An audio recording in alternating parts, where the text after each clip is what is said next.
As I mentioned previously this month, Universal's reboot of the Mummy series started off with making it a low-budget and grounded horror film, but due to the fact that they hated all the good ideas great directors came up with, they eventually made the action spectacle The Mummy, which was more along the lines of an Indiana Jones film, with some horror injected, but very little.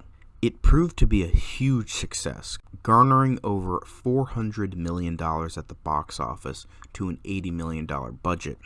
With that, sequels were evident. It was followed by The Mummy Returns in 2001, which got its own spin-off with The Scorpion King and its own line of sequels. Then eventually, The Mummy, Tomb of the Dragon Emperor in 2008, and this is where the trouble began. It started when Rob Cohen replaced Stephen Sommers as director, and it was never overtly stated as to why Sommers didn't want to do it. Then, Rachel Weisz wasn't reprising her role as Evelyn due to the fact that she didn't like the script, and was replaced by Maria Bello. It was eventually released, and it received predominantly negative reviews from critics and audiences. Despite this, there was still a sequel in the works, and it was pretty close to being made.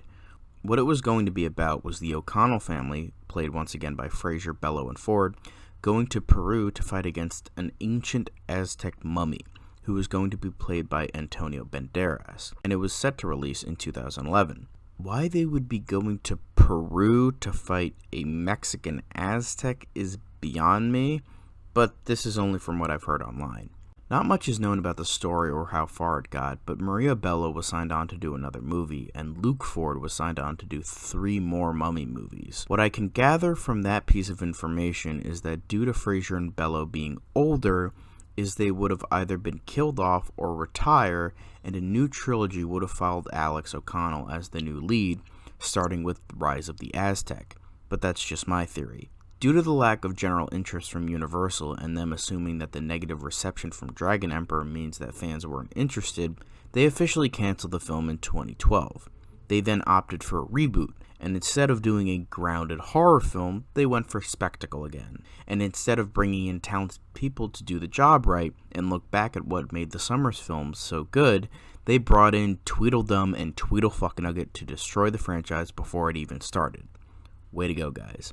Brendan Fraser has expressed interest in a 4th Mummy movie after all these years, and thanks to Doom Patrol and various smaller projects reinvigorating his career, I'd like to see it.